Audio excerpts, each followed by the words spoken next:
Hello YouTube, welcome. It's January 2015, which means it's time for another guitar collection video. The last one was 2 years ago. A lot has changed since then, so let's get on. Starting off with the acoustic corner. Here's the Echo Ranger 12. There's a new edition, a chord.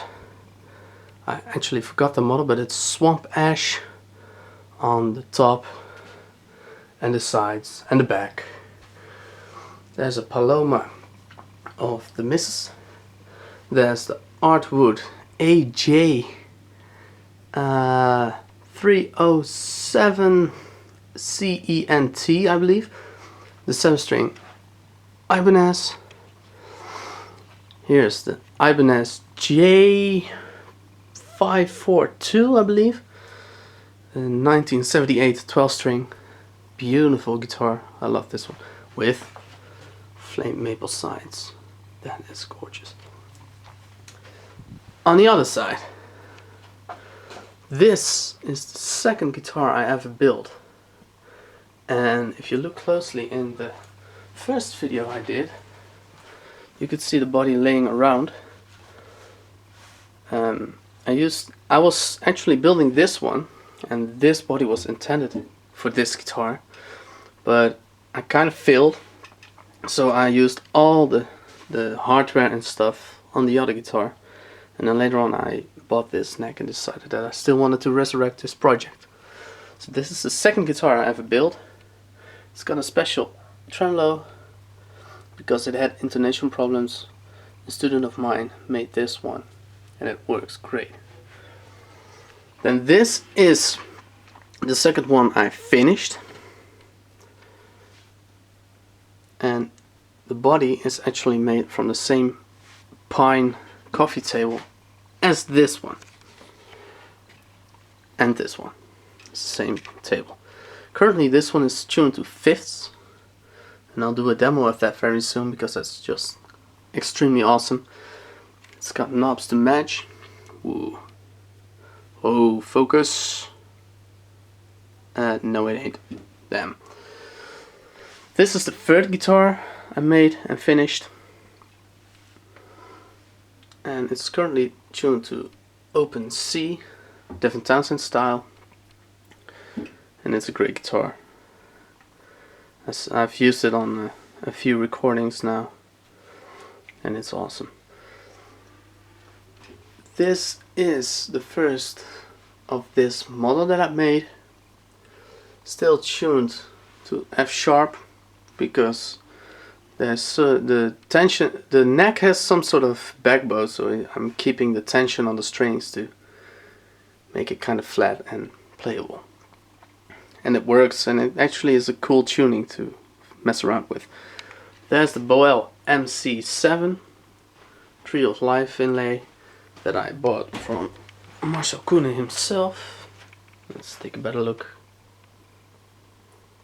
Gorgeous inlay. I've used this one a lot on recordings and live because it's a very reliable guitar. Here is the other Boel, the MC6, in a cool green finish. It's kind of hard to see because it's too dark in here, with the certificate and matching strap. And it's the snake. There it says MC6 limited edition, the snake. Only 20 of these made, and although it's a great guitar, it's now for sale. Moving on, here's a flame maple Strat body. The whole body is flame maple. I got this secondhand from someone who ditched it, and I'm trying to sand the previous two-tone sunburst off because I never was a fan of two-tone sunburst, and I wanted to make it blue, light blue. And this is the neck that will be on it. Just a flame maple Strat neck with 21 frets, I believe. This body came from the same guy. It's a Zebrano body. You can see it on the back.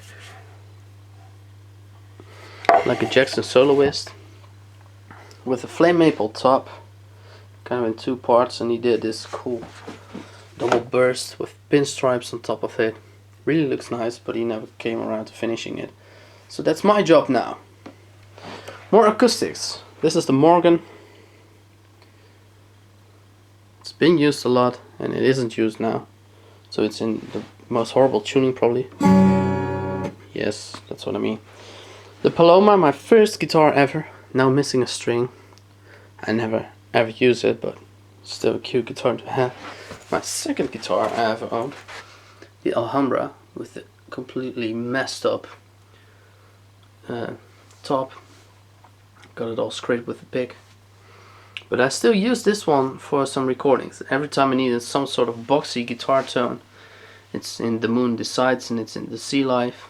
It always works. This is the Kumika, which is my decent nylon string, if you will. Sounds great, plays great. Over here I have the LTD EC100QM, which was some sort of an impulse buy, but I still love it and I love the frets on it. Used it on quite a lot of things in recordings, and now I use it primarily to teach. Same goes with this one. I usually leave this one on a different location, and I also use this one for teaching, but also for alternative tunings. It's a cool guitar, but don't use it that much. Here is another body for a wave, and in the previous guitar collection video I showed you that I wanted to transform the Fernandez guitar I had into this model, but I'm not going to. I've got different plans now. I've got a stop bar tailpiece with a shape similar to the wave here on the bottom, and I've got a fretboard laying around, so I want to make my own neck for this one, and I just need to find the time and the courage to start building it. And then this one is going to be a 7-string, because I was planning on making it a left-handed guitar because of the knot, because I figured if I would route out there, then I could put the knobs on the other side and then that would be the top, so I would have a left-handed guitar. But to be honest with you, I really want another 7-string, so I'm just gonna make this one a 7-string, and then I put a scratch plate on it to cover that part up. It's gonna be cool. Then the racks. This one was gone while I was shooting the last video, but this is my RG1527 by Ibanez. It looks totally messed up. Not too long after I got it, I took my Dremel and did the carving on it, and then I finished it in this bronze metallic, and yeah, it came off too easily, so now it looks as though I've had this guitar for 27 years, whilst I'm not even 27 years old right now. So it's a very great guitar. I've used it a lot and it sounds killer, and I've used it mostly for Equizer. The next in the rack is my newest Ibanez. Originally it's an RGR320 DX, I believe, which means reversed headstock and a cool shark fin inlays. It's my first Ibanez with shark fin inlays actually. And it used to be black with active pickups, or wannabe active pickups, and the previous owner had put in a middle single coil with a very nasty hole in it. And I had this pickguard laying around, so I routed it out, put pickguard on, and now it looks like this. And a blue finish, although it's not that evident with this lighting, because it's all messed up and too dark in here. It's very shiny and sparkly and blue, and it's just another spray can that I had laying around that I put on it, and it turned out brilliant. This is your standard master volume, and this is a coil split for the neck pickup. So in this position it's only using this coil, and when I turn this one up I gradually turn that one in as well. And that's a great feature. It sounds way better than I'd ever imagined. And I'm loving it, and it's my favorite guitar at the moment. Another Ibanez, my 1620X, which has piezo. It's got the saddles here, those are piezo. Inlay stickers. Nice guitar. Not using it that often, but I'll probably use it more with Acoustic in the future. This one has been used a lot with Acoustic, mostly in drop D, but it's now in drop C. My RG 550 from '89, so it's actually a year older than I am. I love this guitar. It sounds massive and very dynamic.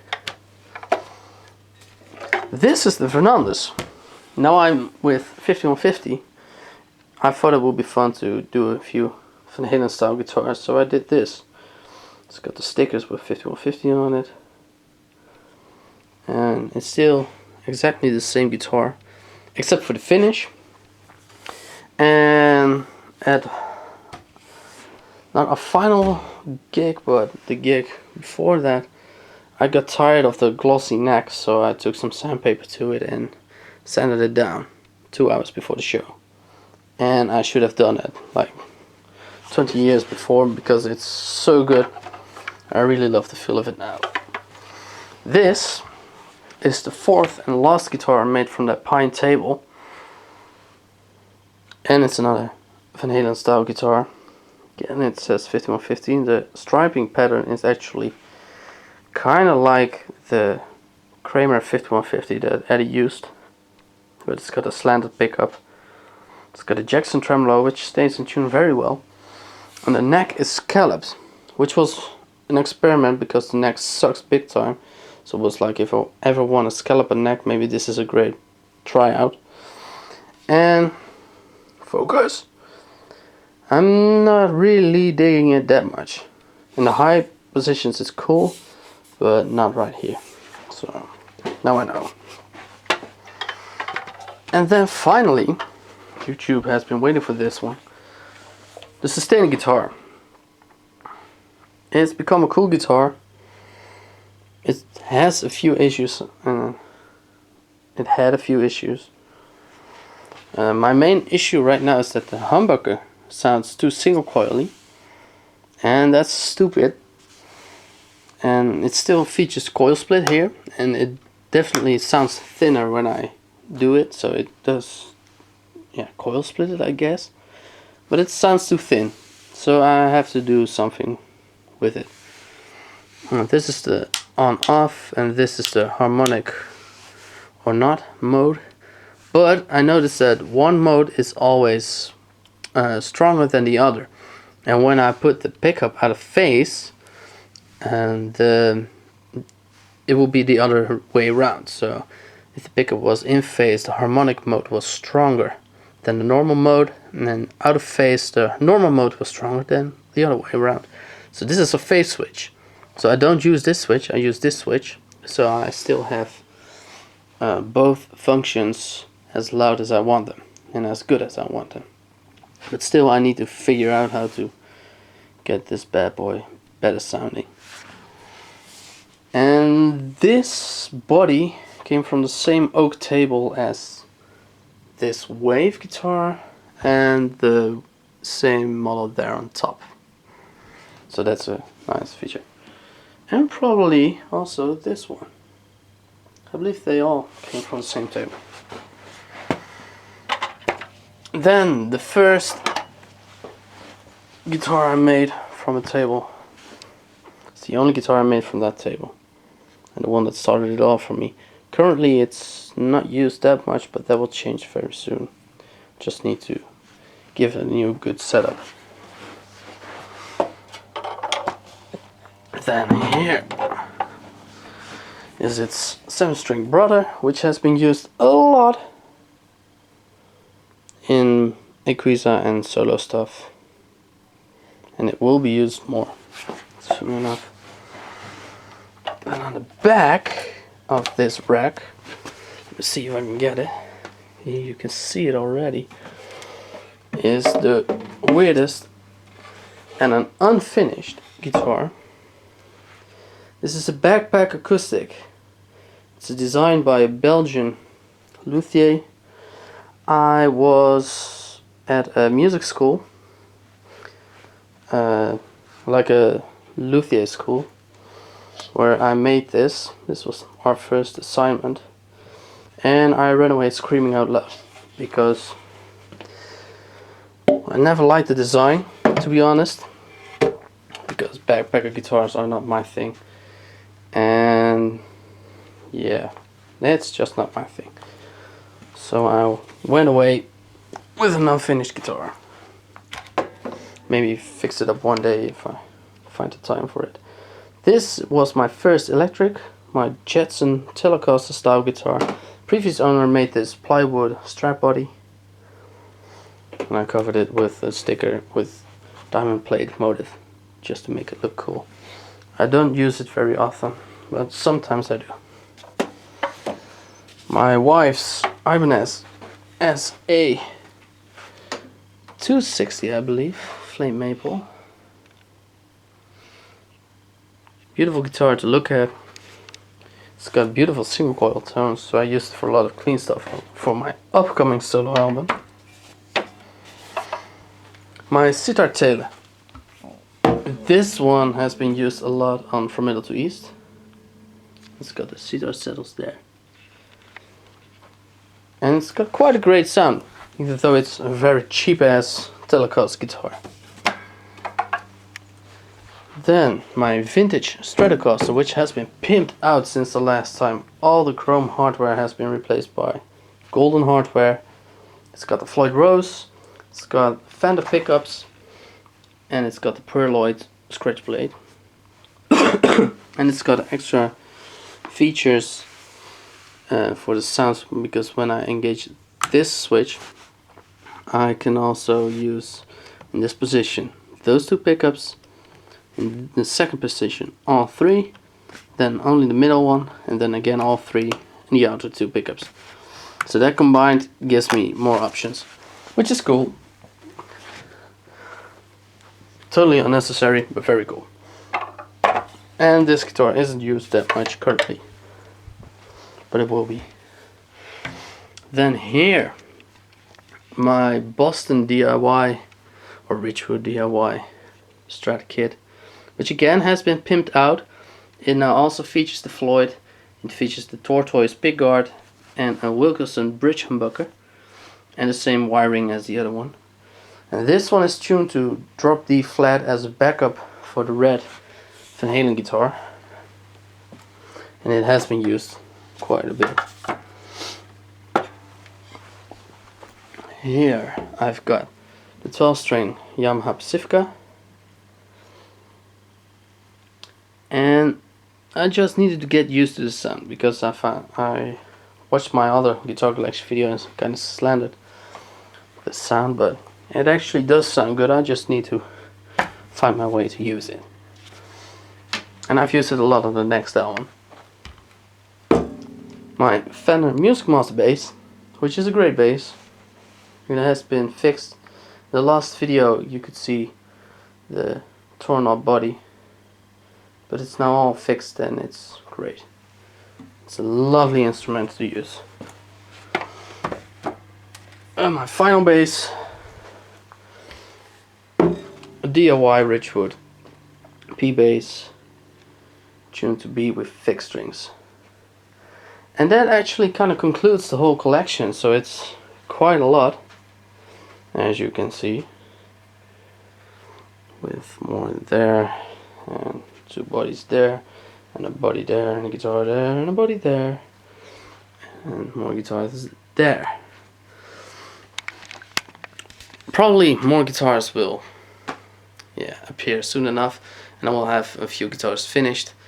If you would like some in-depth videos on some of the guitars, I will, and please leave it in the comment section below, and I'll see what I can do. I am planning on doing videos on most guitars with some sound demos and stories behind them and stuff like that, because it's just cool. And to keep my YouTube content flowing slightly more, because I've been abandoning you guys. I'm sorry. So see you out.